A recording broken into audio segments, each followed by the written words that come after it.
Yeah, so this march has finally got underway, essentially. Hundreds of thousands of people walking through the streets here. We were delayed by about an hour because, of course, 14 different coaches bringing people from all over the country, are here as part of the march as we try and navigate some roadworks here. We have seen some tension already, Dawn, because there's been some protesters with placards saying "We stand with British Jews." Now, under the police public protection conditions that have been placed on this protest to try and, of course, make sure both protesters can have their voice heard, they have been arrested, and we saw one engaging in some conversation, but seemingly after they'd had that conversation, the police moved in and arrested them.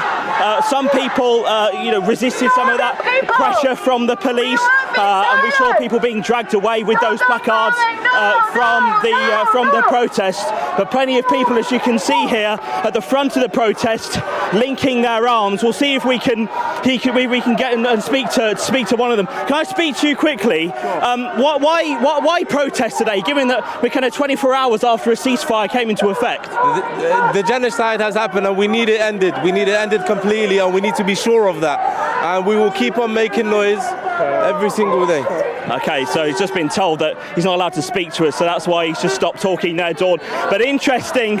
Of course, we are 24 hours after that ceasefire deal. The Centre from the Palestinian Solidarity Campaign, which is one of the groups that has been organising this, part of the Palestine coalition that's organised the protest here today, they say that although there is that ceasefire, there is a lack of trust that Israel will keep to that ceasefire. That is their view. But also there is a sense that the siege, as they put it, is not over. So that is why this is the 32nd national demonstration that we've had here in central London. Now, as I was saying, people coming from all over the country. There is a counter-protest today from Stop the Hate that will kind of march by each other. So they're based at the Strand. So at the moment we're just arriving at Big Ben at the end of Embankment, about to cross Westminster Bridge. But you can see just the numbers of people that have come up. So plenty of people. Peter Tatchell actually here as well. Why have you wanted to be here on the march? From the beginning of these Palestine protests 2 years ago, we demanded a ceasefire to save the lives of Palestinians and Israelis. And now President Trump has agreed and made that happen. We're here to celebrate today that our demands are finally succeeding. So this is not a protest, this is a celebration, is it? Well, it's a protest and a celebration. We're really, really pleased that at last our demand for a ceasefire has been acknowledged by world leaders, and we're now ending the bombing. We're now ending the violence. That's fantastic. Whether it will last, we don't know. So there's plenty of signs saying stop the siege. What do people here mean by the siege? Well, I guess, still essentially Gaza is under siege, and to some extent the West Bank. But, we will resolve that. We will resolve that. And now as part of this agreement, aid is going in. Is that how positive if that is a thing for you? Because there's still plenty of people here with signs we can see in the background saying "Stop starving Gaza." Well, I guess that's not happening anymore. Well, the aid hasn't yet gone in. It is about to go in, and fingers crossed it will. Okay. So we're just pressing home the demands we've always had, which is for an end to the humanitarian disaster which has befallen the people of Palestine. And no matter what Hamas has done, it does not justify Israel killing over 18,000 children. That's just unacceptable. We've got to have a solution, which means humanitarian aid, a permanent end to the war, a two-state solution where Israelis and Palestinians can live together in peace.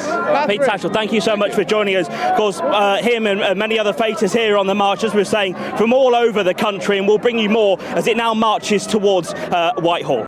Well, hundreds of thousands of those pro-Palestine protesters have started on Embankment and now walking down the Strand, and as they do that, they're now meeting the Stop the Hate counter-protest, which has been placed here on the junction of the Strand and Aldwych. So you might be able to see in the background those Palestinian flags. And now as they march by this collection of Israel flags, we've got the Welsh flag, the Union flag, an American flag as well. So plenty of kind of solidarity from many different nations here at the counter-protest. Josh Howie, of course, course, many viewers will know, joins us now. You're here. Why have you wanted to be here as part of the counter-protest today? Well, you know what, we've been coming here actually every single time they come out because we want to expose who they are. They say that they're for peace. Well, now we got peace. So why are there 100,000, 200,000 people here?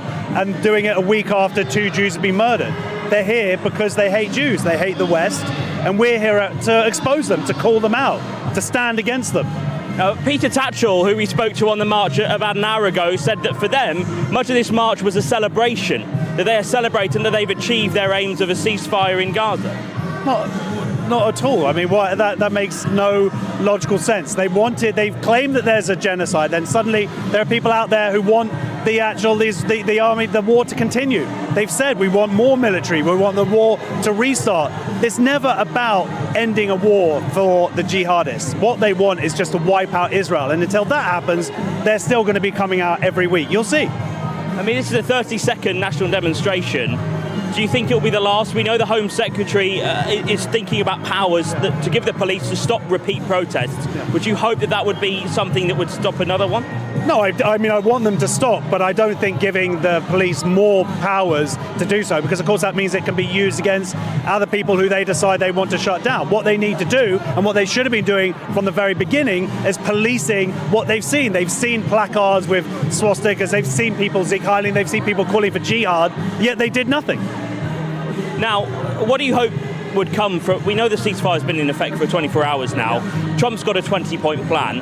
What do you hope comes from all of that at the end of that 20-point plan? Well, the first thing is for the hostages to be released. They've been there, 20 who are alive, been in tunnels, tortured, starved for the last 2 years.